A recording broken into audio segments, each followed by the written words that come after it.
নমস্কাৰ বন্ধুসকল, পোনপ্ৰথমে মোৰ ইউটিউব চেনেললৈ তোমালোক সকলোকে আন্তৰিক স্বাগতম জনাইছোঁ। আজি মই চতুৰ্থ শ্ৰেণীৰ অংকনৰ পাৰ্ট 1 মোৰ দে ভাল এই কবিতাটি আলোচনা কৰিম। অৰ্থাৎ এই কবিতাটি এতিয়া আমি পঢ়িম। তোমালোকে ভিডিঅ'টি শেষলৈকে সম্পূৰ্ণকৈ চাই লোৱা। মোৰ দে ভাল, সকলো দেহত কৰি মোৰ দে ভাল, চৰণৰ সেৱা যাৰ কৰো চিৰকাল। ক'ত আছে এনে মাটি সোণৰ চপৰা, ক'ত আছে এনে পানী সুধাৰ নিজৰা, ক'ত আছে এনে দান এই ধৰণীত, ক'ত আছে এনে দান হাবি বননিত,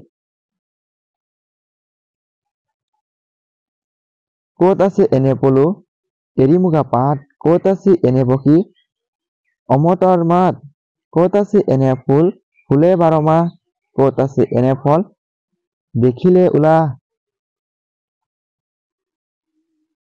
ক'ত আছে এনে ঠাই সৰহ ফুলনি, ক'ত আছে এনে আই সোণৰ গোহানি, পাই বনি মিলি য'ত থাকিম চিৰকাল, সকলো দেহত কৰি মোৰ দে ভাল। বন্ধুসকল, তোমালোকে মোৰ চেনেলটি সাবস্ক্ৰাইব কৰি ৰাখা, কিয়নো মই পাৰ্ট 2 আমি এই চেপ্টাৰৰ কুৱেশ্যন কেইটা ডিসকাস কৰিম আৰু ভিডিঅ'টি কেনেকুৱা হ'ল ভাল লাগিলে লাইক কৰিবা আৰু যদি পাৰ্ট 2 পাব খোজা তেনেহলে চেনেলটি সাবস্ক্ৰাইব কৰি ৰাখা, তোমালোকৰ বন্ধু-বান্ধৱৰ তাত ভিডিঅ'টি শ্বেয়াৰ কৰি দিবা। মই অতি সোনকালে পাৰ্ট 2 লৈ আহিম, এই চেপ্টাৰৰ কুৱেশ্যন আনসাৰ কেইটা ডিসকাস কৰিম।